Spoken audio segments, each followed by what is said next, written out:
Welcome back. Hopefully you got a little bit of a break. Maybe you drank a cup of water. Staying hydrated is important. We're going to talk about negative keyword targeting now. When to use it, why to use it, how to use it. So there's a couple different thoughts out there regarding negative keyword targeting. So some people will create their test campaigns, which is like your auto campaigns, or they'll use broad and phrase targeting. Don't worry if you don't know what that means. We'll go over it.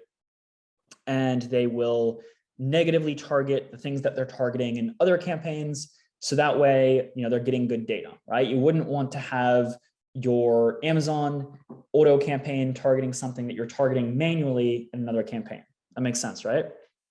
And so what you're doing here is you're saying, hey, Amazon, I've got this one. I'm going to target this one elsewhere. Don't target it in this campaign. That's one example of why you will use negative targeting. The other reason why you would use negative targeting is because something is spending money and not getting a return, right? If you have an auto campaign and Amazon's been targeting something for a really long time and you've got, your metrics that you've got set up, we'll talk about what metrics, how to realize what you should be, negatively targeting, then Amazon's gonna keep targeting it unless you tell it not to. And so, if you've got for example, a real estate book and it's about investing in real estate properties and not, flipping houses. Well, if Amazon keeps showing your ad for people who want to flip houses, although it's real estate, Amazon doesn't know, that it's a different type of real estate. You might want to negatively target that. Maybe it's a good target, maybe it's a bad target. This is just an example, but this is again where you negatively target that. I could just put like house flipping in here and hit, add keyword. So this is going to be to negatively target.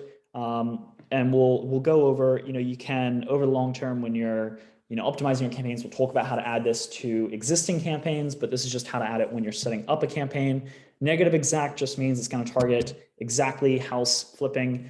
And negative phrase, we'll go over exact phrase and broad, like I said, in a little bit, but this will give you a negative phrase is basically, there's some more variations. It's not quite as broad. There's still some things that it might target regarding house flipping, but it gives you more coverage. So it's like, hey, Amazon, maybe there's something I haven't thought of here related to house flipping. Can you go ahead and negatively target, some other ways of saying house flipping as well, without me needing to explicitly say them? Personally, I like negative exact targeting the best.